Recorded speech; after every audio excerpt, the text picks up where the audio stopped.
My dear students, आज का जो हमारा टॉपिक है that is a consequence of polarization. हम बात करेंगे कॉन्सिक्वेंस ऑफ पोलराइजेशन के बारे में। लास्ट वीडियो अगर नहीं देखें तो लास्ट वीडियो में हमने बताया था फजांस रूल, जो कि काफी ज्यादा इंपॉर्टेंट है इस चैप्टर में। फजांस रूल वो जाकर आप देख सकते हैं। डिस्क्रिप्शन बॉक्स में लिंक दी जा रही है, फिजिक्स केमिस्ट्री मैथ सभी के प्लेलिस्ट की लिंक है, आप जाकर वहां पर क्लिक करेंगे एंड कंप्लीट लेक्चर आप वहां से देख पाएंगे। चलिए शुरू करते हैं। आज का जो हमारा टॉपिक है that is a consequence of polarization. हम पढ़ेंगे कॉन्सिक्वेंस ऑफ पोलराइजेशन के बारे में। चलिए दोस्तों, अगर आपका फर्स्ट सेमेस्टर मैथ ग्रुप है या फिर बायो ग्रुप है तो दोनों के लिए आपकी बैच जो है वो ऑलरेडी लॉन्च कर दी गई है। बिकॉज ये आप केमिस्ट्री की क्लास देखते हो, केमिस्ट्री जो होता है ये कंबाइन होता है मैथ ग्रुप के लिए भी एंड बायो ग्रुप के लिए भी। केमिस्ट्री आपने पढ़ा, होपफुली आप सभी को बहुत अच्छी तरीके से समझ में आई होगी केमिस्ट्री। बात करते हैं फर्स्ट ईयर, अगर आप बायो ग्रुप में पढ़ रहे हो या फिर मैथ ग्रुप में पढ़ रहे हो तो आपको कौन सी बैच लेनी है, कितनी प्राइसिंग है, वो सारी हम डिस्कस कर देते हैं, जिसमें आप complete physics chemistry math and zoology botany chemistry पढ़ सकते हो। तो आइए बात करते हैं, अगर आप फर्स्ट ईयर मैथ ग्रुप में हो एंड अगर आप फर्स्ट ईयर बायो ग्रुप में हो, ठीक है, तो फर्स्ट ईयर मैथ ग्रुप के लिए तीनों PCM इसमें जूलॉजी बॉटनी केमिस्ट्री पढ़ाई जाती है। फिजिक्स केमिस्ट्री मैथ के लिए पूरे 1 साल तक इसकी वैलिडिटी होती है 1 ईयर। फर्स्ट ईयर के लिए मतलब 1 ईयर की वैलिडिटी है इसकी फीस 1699 रुपीज़ है और इसकी भी फीस 1699 रुपीज़ है, जिसमें फ्लैट 1000 का ऑफ कर दिया गया है। मतलब ये सिर्फ 699 रुपीज़ में ही आपको मिल जाएगा, ओनली 699 रुपीज़ में आपको मिल रहा है। मतलब 1 साल तक कंप्लीट आप पढ़ोगे first year math group, first year bio group, जो भी है। लिंक मैं डिस्क्रिप्शन बॉक्स में दे रहा हूं, आपको जो भी बैच चाहिए अपने अकॉर्डिंग आप पढ़ सकते हैं। लिंक पर क्लिक करेंगे एंड डायरेक्टली आप परचेस कर पाएंगे। इसी के साथ साथ अगर आप फर्स्ट सेमेस्टर मैथ ग्रुप में हो, ठीक है, and first semester bio group में हो, फर्स्ट सेमेस्टर बायो ग्रुप में हो, तो फर्स्ट सेमेस्टर मैथ ग्रुप के लिए जिसमें PCM आप पढ़ोगे, फिजिक्स केमिस्ट्री मैथमेटिक्स, इसकी फीस 1499 रुपीज़ है। और इसकी भी फीस जिसमें आप जूलॉजी बॉटनी केमिस्ट्री पढ़ोगे 1499 रुपीज़ है। इसमें भी फ्लैट 1000 का ऑफ है, जिसके कारण ये फीस सिर्फ 499 रुपीज़ है और ये भी सिर्फ और सिर्फ 499 रुपीज़। मतलब 1 साल अगर आपको पढ़ना है तो आपको सिर्फ 700 रुपये देना है, जिसमें आपको तीनों सब्जेक्ट पढ़ाया जाएगा। अगर आप PCM ग्रुप से हो तो PCM पढ़ाया जाएगा, JBC हो तो JBC पढ़ाया जाएगा। एंड कंप्लीट रिकॉर्डेड क्लासेस होने वाली है, प्रॉपर रिकॉर्ड करके अपलोड कर दी गई है। रिवीजन क्लासेस भी अपलोडेड है वहां पे, हैंड रिटन नोट्स मिलेगा, एक्सरसाइज सॉल्यूशन मिलेगा, सारी चीजें वहां पर अवेलेबल है। हर एक चीज, most important question, unsolved paper, सारी चीजें अवेलेबल है। अगर आपको 6 महीने पढ़ना है तो सिर्फ 500 रुपये पे करना है। और अगर आपको अभी भी नहीं समझ में, सारे वीडियोस जो भी यहाँ पर बैचेस हैं उन सभी की लिंक हम डिस्क्रिप्शन बॉक्स में डाल देना, आप डायरेक्टली परचेज कर सकते हो। डिस्क्रिप्शन बॉक्स में जाकर चेक कर लो। अगर इन सभी में आपको नहीं पढ़ना है, मतलब नहीं कर पा रहे हो ये सभी चीज, आप इस नंबर पर व्हाट्सअप करो, मैसेज करो, कॉल करो, कुछ भी करो।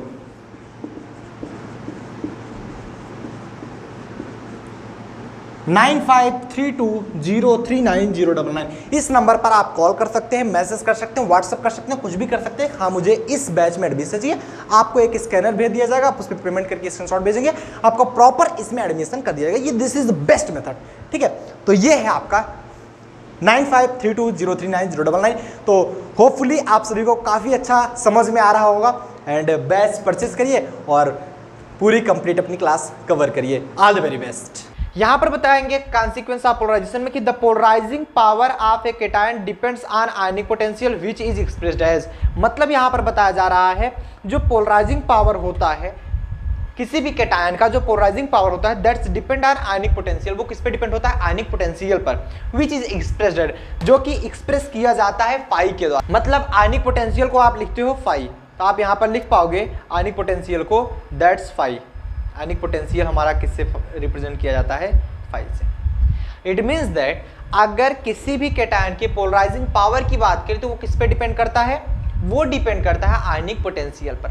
अब आयनिक पोटेंशियल जानेंगे कैसे? कैसे जानेंगे किसी भी केटायन का पोलराइजिंग पावर ज्यादा है और किस केटायन का पोलराइजिंग पावर कम है। अगर हम उसका आयनिक पोटेंशियल निकाल पाएंगे तो हम यहां पर बता पाएंगे कि किसका पोलराइजिंग पावर ज्यादा है, किस केटायन का पोलराइजिंग पावर ज्यादा है। तो आयनिक पोटेंशियल निकालने का एक सिंपल सा फार्मूला होता है, तो आप लिख लेंगे जो आयनिक पोटेंशियल होता है, ionic potential phi is equal to charge on cation, charge on cation divide by radius on cation, radius of cation, radius of cation. Charge on cation कितना होता है, मान लेते हैं Z plus divide by radius को R से represent करते हैं, R प्लस, प्लस इसलिए क्योंकि ये केटायन है, क्योंकि ये केटायन है। आयनिक पोटेंशियल निकालना आप जान गए। आयनिक पोटेंशियल कैसे निकालोगे? आयनिक पोटेंशियल इज इक्वल टू होता है charge of cation divide by radius of cation. जितना ज्यादा रेडियस होगा किसी केटायन का उतना कम आयनिक पोटेंशियल होगा, उतना कम आयनिक पोटेंशियल होगा। या फिर जितना ज्यादा चार्ज होगा किसी भी केटायन पर उतना ज्यादा आपका आयनिक पोटेंशियल होगा, उतनी ज्यादा पोलराइजिंग पावर होगी। आपने यही तो पढ़ा था कि अगर किसी भी केटायन का साइज कम उसकी पोलराइजिंग पावर ज्यादा, वैसे ही किसी भी चार्ज का अगर रेडियस कम है तो उसका आयनिक पोटेंशियल भी ज्यादा, क्योंकि इनवर्सली प्रोपोर्शनल है। तो आप यहां पर बोल सकते हो कि जो आयनिक पोटेंशियल होगा, आयनिक पोटेंशियल जो होगा that is a proportional to the polarizing power, polarizing power of cation. Cation के पोलराइजिंग पावर के जस्ट प्रोपोर्शनल होता है। मतलब समझ पा रहे हो? जितना ज्यादा आपका पोलराइजिंग पावर तब बढ़ेगा जैसे जैसे आपका आयनिक पोटेंशियल बढ़ता जाएगा। सिंपल सा है। तो जो आपका पोलराइजिंग पावर है किसी भी केटायन का वो डायरेक्टली डिपेंडेंट होता है किस पे? आयनिक पोटेंशियल पर। वो डायरेक्टली डिपेंडेंट होता है आयनिक पोटेंशियल पर। यहां पर लिखेंगे आगे, ठीक है। टेक स्क्रीनशॉट सुन, हम लोग आगे चलते हैं। टेक स्क्रीनशॉट सुन, हम लोग आगे चलते हैं। क्लियर है यहां तक? यहां तक सबको समझ में आया? यहां तक सबको समझ में आया? चलिए यहां पर आगे बताया जा रहा है, ध्यान से समझिएगा। If two element have same ionic potential, यदि किसी भी दो एलिमेंट्स के पास सेम आयनिक पोटेंशियल है, two element have same ionic potential, their chemical properties are also similar. या फिर हम कह सकते हैं कि दो एलिमेंट कहें, दो केटायन कहें, किसी भी दो केटायन का अगर आयनिक पोटेंशियल सेम है, आयनिक पोटेंशियल सेम है तो उसकी प्रॉपर्टीज भी सेम होगी। मान लो दो आपने रखा, कोई भी दो केटायन रख लिया, कोई भी दो एलिमेंट रख लिया, उसका आयनिक पोटेंशियल लगभग सेम आ रहा है। एक का मान लो 6 आ रहा है, एक का लगभग 6.2 6.3 आ रहा है। वो क्या कर रहे हैं, दोनों स्टैंड आउट कर रहे हैं, लगभग सिमिलर हैं। अब जो उनकी केमिकल प्रॉपर्टीज होगी, फिजिकल प्रॉपर्टीज होगी, वो लगभग फिजिकल तो कम करती, केमिकल प्रॉपर्टीज ज्यादा वो सिमिलरिटी दिखाती है, फिजिकल तो नहीं दिखा पाते। उनकी जो केमिकल प्रॉपर्टीज होगी वो क्या होगी, सिमिलर होगी। तो आगे हेडिंग डालेंगे covalent character in ionic bond. Covalent character in ionic bond, इसमें हम देखते हैं covalent character in ionic bond में कि higher will be the value of ionic potential of cation, their polarizing power will also be more. ये तो हमने आपको बताया है कि जितनी ज्यादा वैल्यू होगी आयनिक पोटेंशियल की उतने ज्यादा किसी भी केटायन का पोलराइजिंग पावर ज्यादा होगा।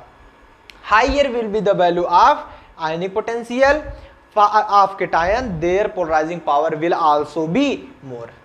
ठीक है, जितनी ज्यादा पोलराइजिंग, जितनी ज्यादा आयनिक पोटेंशियल होगा किसी भी केटायन का उतना ज्यादा पोलराइजिंग पावर भी उसकी ज्यादा होगी। आगे क्या बताया जा रहा है, polarizing power increases from left to right in a period and decreases from top to bottom in a group of periodic table.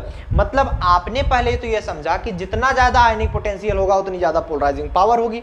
अब आप कह सकते हो अगर आपको एक पीरियाडिक टेबल में बात की जाए तो वो लेफ्ट टू राइट, पीरियड में लेफ्ट टू राइट जाने पर उसका जो आयनिक पोटेंशियल होता है वो क्या होता है, इंक्रीज होता है, इंक्रीज होता है। तो यहां पर लिख लेंगे, अगर मैं बात करूं पीरियड की लेफ्ट टू राइट जाने पर इसका आयनिक पोटेंशियल इंक्रीज होता है। एंड ग्रुप की अगर मैं बात करूं, ग्रुप की बात करूं ऊपर से नीचे टॉप टू बॉटम आने पर जो इसका आयनिक पोटेंशियल होता है वो डिक्रीज होता है। वो क्या होता है? डिक्रीज होता है। अब मैं कारण भी आपको बता दूं, क्योंकि आप सभी जानते हैं फाई इज इक्वल टू होता क्या है, phi is equal to Z plus divide by r plus. मैं सबसे पहले पीरियड की बात करूंगा, ये याद रखना। सबसे पहले मैं किसकी बात कर रहा हूं? पीरियड की। अभी इसको हटाओ, ग्रुप को हटाओ, मैं सबसे पहले पीरियड को समझा रहा हूं। एक बात तो आपको समझ गई कि लेफ्ट राइट जाने पर आपका आयनिक पोटेंशियल बढ़ता है पीरियड में, ग्रुप में टॉप टू बॉटम आने पर आपका आयनिक पोटेंशियल घटता है। ये आपने समझा। अब मैं बारी बारी से इसको समझा रहा हूं, ध्यान से समझिएगा। सबसे पहला पॉइंट तो ये है कि मैं पीरियड ले रहा हूं, पीरियड में लेफ्ट टू राइट जाने पर कैसे आपका आयनिक पोटेंशियल बढ़ेगा वो देखिएगा। क्योंकि आप जानते हो phi is equal to Z plus divide by r plus होता है कि नहीं होता है? Z plus divide by r plus होता है, दिस इज फाई। अब आप यहां पर बता सकते हो, अगर आप लेफ्ट टू राइट जा रहे हो तो जो चार्ज होता है वो +1 +2 +3 के हिसाब से बढ़ता है। जैसे मैं यस ब्लॉक की ही बात कर लूं, सपोज दैट आप एस ब्लॉक की बात कर रहे हैं, तो मैं यहां पर देख पा रहा हूं कि जैसे कोई भी ले लो, आप एक एल्कली मेटल ले लो और एक हमारा एल्कली अर्थ मेटल ले लो। ये रहा आपका पीरियोडिक टेबल, ठीक है। ये एल्कली मेटल है और ये एल्कली अर्थ मेटल है। इस पे +1 चार्ज होता है ना, +1 चार्ज होता है, इस पे प्लस का 2 चार्ज होता है, प्लस का 2 चार्ज, मतलब जस्ट एक चार्ज का जंप आता है। लेफ्ट टू राइट जाने पर एक चार्ज का जंप आता है, एक चार्ज बढ़ता है। तो हम यहां पर बोल पाएंगे कि जेड यहां पर बहुत ज्यादा बड़ा होगा, लेकिन रेडियस जो होता है बहुत कम आता है। रेडियस जो होता है बहुत कम आता है। जैसे आपको मैं समझाने के लिए बता दूं, यहां पर क्या होता है, यहां पर समझो, अगर हाइड्रोजन लिथियम यही होता है। अब लिथियम के बाद क्या आता है? बेरिलियम। बेरिलियम, लिथियम पे +1 चार्ज है, बेरिलियम पे +2 चार्ज है, बेरिलियम पे +2 चार्ज है। अब लिथियम और बेरिलियम में कितना ज्यादा साइज का अंतर होगा? बहुत सूक्ष्म का साइज का अंतर होगा भाई, एक ही इलेक्ट्रॉन तो ज्यादा है ना उसका, बहुत छोटा सा साइज का अंतर होगा। तो साइज जो है बहुत कम अंतर आता है साइज में, जबकि चार्ज में काफी बड़ा जंप है, +1 +2 +3 +4 इस प्रकार से। तो आप ये कहोगे कि क्योंकि चार्ज बहुत तेजी से बढ़ रहा है, तो अब ये क्या कहोगे कि लेफ्ट टू राइट जाने पर ये जेड, जब जेड प्लस ज्यादा तेजी से इंक्रीज हो रहा है, आर प्लस कम तेजी से इंक्रीज होता है, ये पॉजिटिव में जाएगा, बढ़ता जाएगा, तो phi will also be increases. लेकिन यही कंडीशन अगर मैं फॉलो करूं आपके ग्रुप में, यही सेम कंडीशन मैं फॉलो करूं आपके ग्रुप में, ग्रुप को क्या बताया जा रहा है? ग्रुप में आपको बताया जा रहा है कि अगर मैं ग्रुप की बात करूं तो ग्रुप में ऊपर से नीचे टॉप टू बॉटम आने पे फाई आपका डिक्रीज होता है। अब इसका कारण क्या है? सिंस वी नो दैट जो फाई की वैल्यू आती है that's is equal to Z plus divide by r plus, ये हम सभी जानते हैं, हमने अभी अभी बताया, Z plus divide by r plus. अब हाइड्रोजन लिथियम, इसके बाद सोडियम आता है ना, Na+, लिथियम और सोडियम आता है। क्या चार्ज में कोई अंतर आया ऊपर से नीचे आने पर? जितना हाइड्रोजन पे चार्ज था, जितना लिथियम पे चार्ज है, उतना सोडियम पर भी चार्ज है, उतना पोटेशियम पर भी चार्ज होगा। क्या कुछ अंतर आ रहा है? नहीं अंतर आ रहा है टॉप टू बॉटम आने पर। मतलब जो चार्ज है वो सिमिलर ही रह जाएगा, जेड प्लस है तो जेड प्लस ही रह जाएगा। आर में डिफरेंस बहुत बड़ा है। लिथियम क्या है? लिथियम 3 है, Li3 2,1, जबकि सोडियम क्या है? 11 2,8,1 है। अब आप बताओ लिथियम का स्ट्रक्चर देखोगे तो कैसा देखोगे? ये आपका न्यूक्लियस, 1 इलेक्ट्रॉन 2 इलेक्ट्रॉन और एक ये तीसरा इलेक्ट्रॉन, ये स्ट्रक्चर होगा। बट यही चीज अगर आप सोडियम में देखोगे, सोडियम में क्या होगा? 1 इलेक्ट्रॉन 2 इलेक्ट्रॉन, फिर 8 इलेक्ट्रॉन, 1 2 3 4 5 6 7 8, फिर एक सेल ज्यादा हो जा रहा है, ये नेक्स्ट सेल में आ रहा है, दैट इज ए 1 इलेक्ट्रॉन। मतलब एक सेल का जंप है, साइज में बहुत बड़ा अंतर आ रहा है, लेकिन चार्ज में कोई भी अंतर नहीं आ रहा है। जब चार्ज में कोई अंतर आ ही नहीं रहा तो आप क्या बोल पाओगे कि साइज आपका जैसे जैसे बढ़ता जाएगा आयनिक पोटेंशियल घटता जाएगा। तो यहाँ पर R प्लस बहुत तेजी से बढ़ रहा है बट Z प्लस नहीं बढ़ रहा है, तो फाई हमारा क्या होता है? पीरियड ग्रुप में डिक्रीज हो जाता है।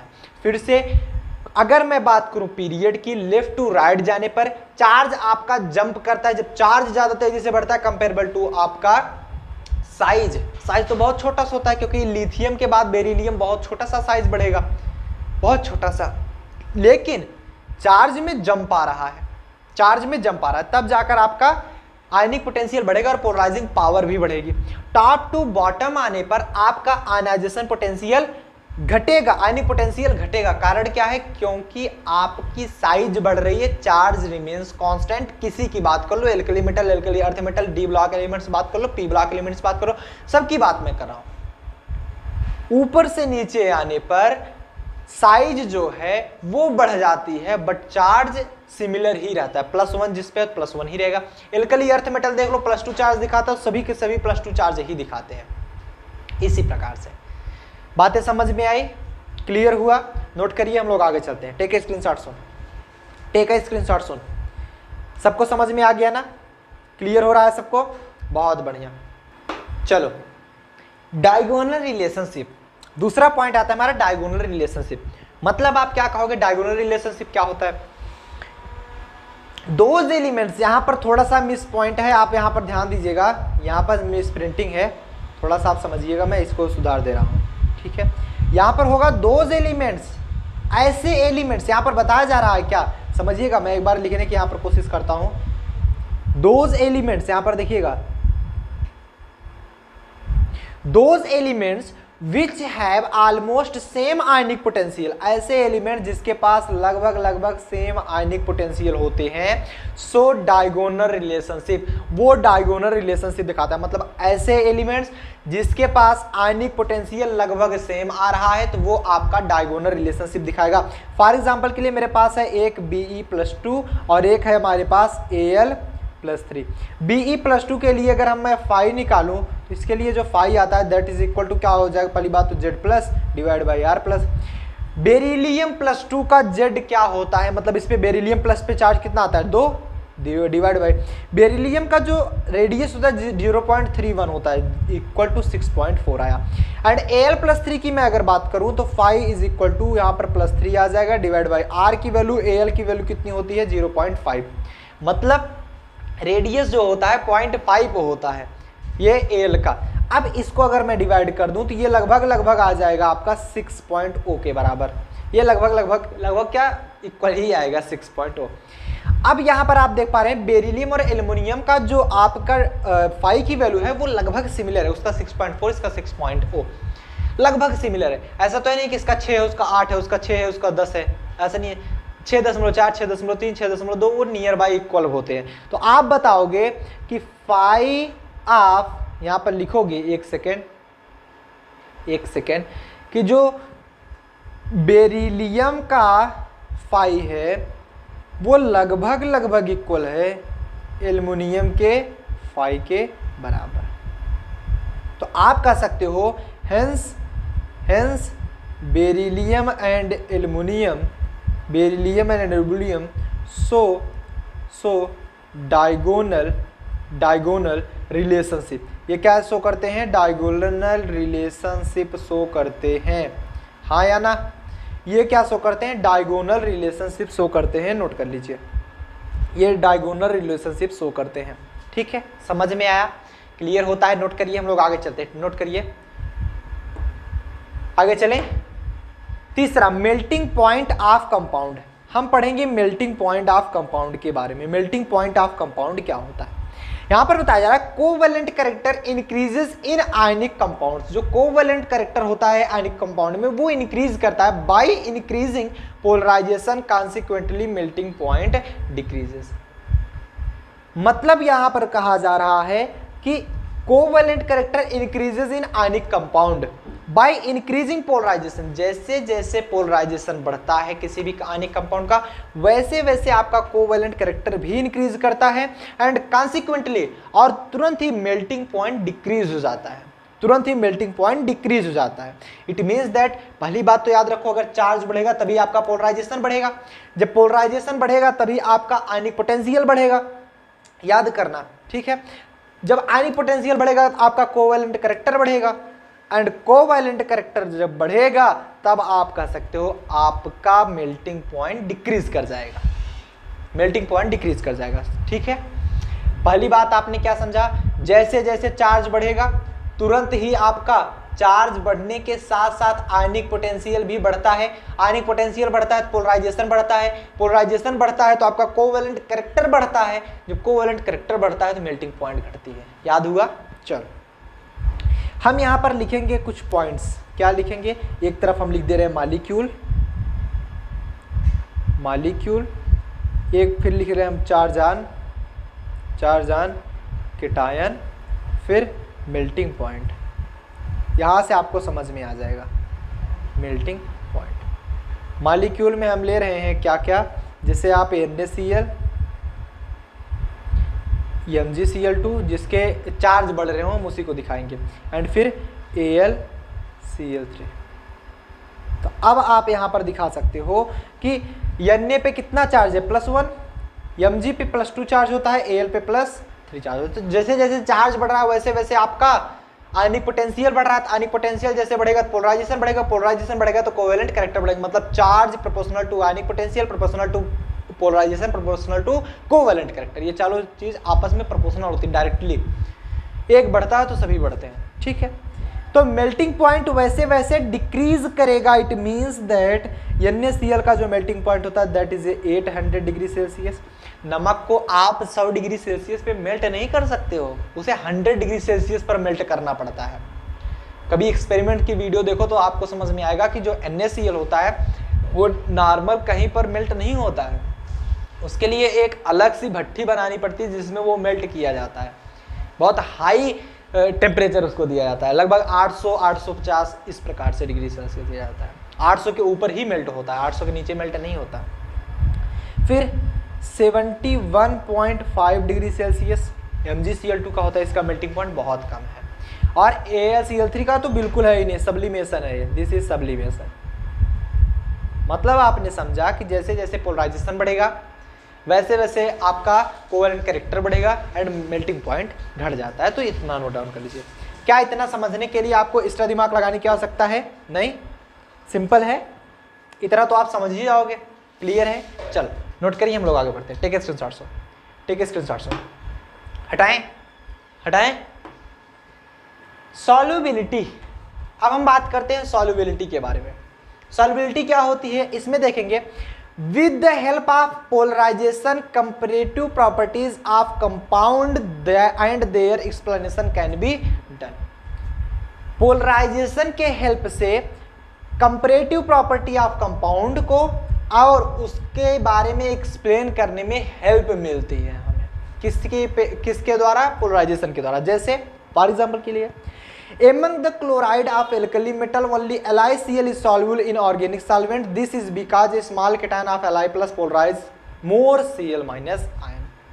मतलब अगर मैं बात करूं कि among the chloride of alkali metal में अगर मैं बात करूं तो only LiCl is soluble in organic solvent.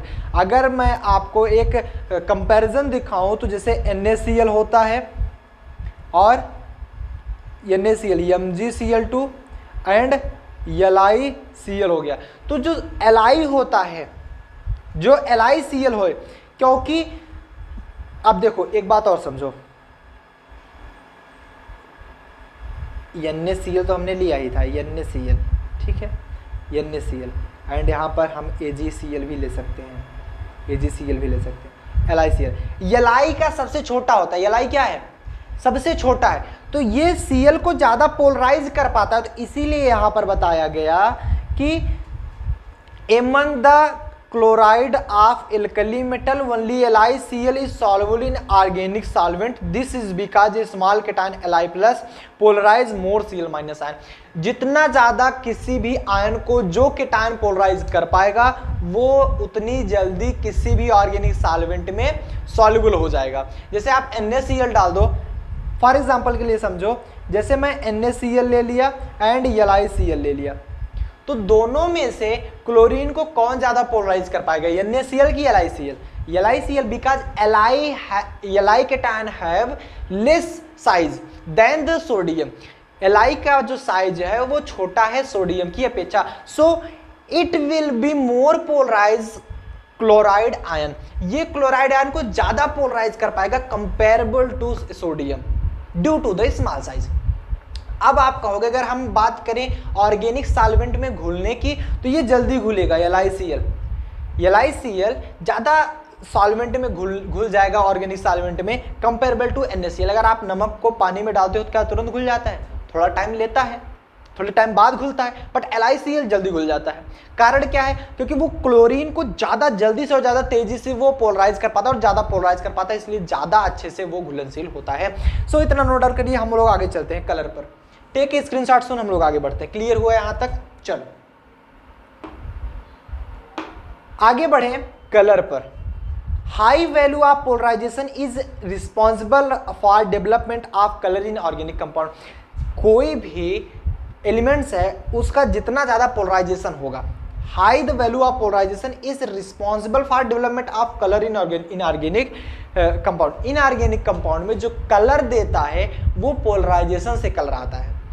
High polarisation होता है, ये डिपेंड करता है, मतलब कलर चेंजिंग जो होता है वो डिपेंड करता है पोलराइजेशन पर, कैसा पोलराइजेशन हो रहा है। यहां पर लिख रहा है कि AgCl is white while AgBr is yellow. AgCl हमारा व्हाइट होता है, आप सभी जानते हो। AgCl अगर न देखे हो तो आप सर्च करके देख लीजिए। AgCl आपका व्हाइट होता है, जबकि AgBr जो होता है दैट्स योर पेल येलो, ये पेल येलो होता है। ठीक है, AgCl आपका व्हाइट है, AgBr आपका येलो है। कारण क्या है कि as the size of bromide is greater than the size of chloride, क्योंकि ब्रोमाइड का साइज जो है क्लोराइड की अपेक्षा ज्यादा है, thus AgBr is more polarize than the AgCl, इसलिए AgBr ज्यादा पोलराइज होता है AgCl के कंपैरिजन में, क्योंकि किसकी केटायन की साइज कम होगी तब पोलराइजेशन ज्यादा होता है, एनायन की साइज ज्यादा होगी तब ज्यादा पोलराइजेशन होता है। तो AgBr Ag दोनों में है, क्लोराइड की साइज छोटी है, ब्रोमाइड की साइज बड़ी है, जिसकी साइज एनायन की बड़ी होती है वो ज्यादा जल्दी पोलराइज हो जाते हैं, तो पोलराइजेशन इसकी ज्यादा है, इसलिए ये येलो है और इसलिए ये व्हाइट है। तो कलर भी डिपेंड करता है किस पे? पोलराइजेशन पर। नोट करिए, हम लोग नेचर ऑफ बॉन्ड देखते हैं। टेक ए स्क्रीनशॉट सुन, टेक ए स्क्रीनशॉट सुन। चले चलो आगे अगर बढ़े, nature of bond, nature of bond में देखेंगे कि AlF3 इज आयनिक। जो आपका AlF3 होता है वो आयनिक होता है, बट AlCl3 इज कोवेलेंट। मतलब जो AlF3 है आपका, AlF3 this is your ionic, but AlCl3 this is your covalent. कारण क्या है? Due to the bigger size of chloride ion which is easily polarized and AlCl3 is covalent, क्योंकि chloride का size बहुत बड़ा है। क्लोराइड का साइज अगर मैं दिखाऊं तो ये this is Cl and this is F। Chloride का साइज फ्लोराइड के अपेक्षा बड़ा है, तो ये ज्यादा जल्दी पोलराइज हो जाएंगे। क्लोराइड जो ज्यादा जल्दी पोलराइज हो जाएगा तो वो कोवेलेंट कैरेक्टर दिखाएगा, क्योंकि इसमें मोर पोलराइजेशन होगा, मोर पोलराइजेशन then AlF3 क्लियर है? बोलो आज के लेक्चर में किसी कोई प्रॉब्लम तो नहीं हुई? कल हम हाइड्रोजन बॉन्ड पढ़ेंगे, आज के लेक्चर में किसी कोई प्रॉब्लम तो नहीं? क्लियर है? हाइड्रोजन बॉन्ड नेक्स्ट चैप्टर हमारा होगा, नेक्स्ट पॉइंट हमारा हाइड्रोजन बॉन्ड होगा। सो नोट डाउन करिए इतना। सो मिलते हैं नेक्स्ट लेक्चर साथ। टिल देन बढ़िया से पढ़ाई करें। All the very best.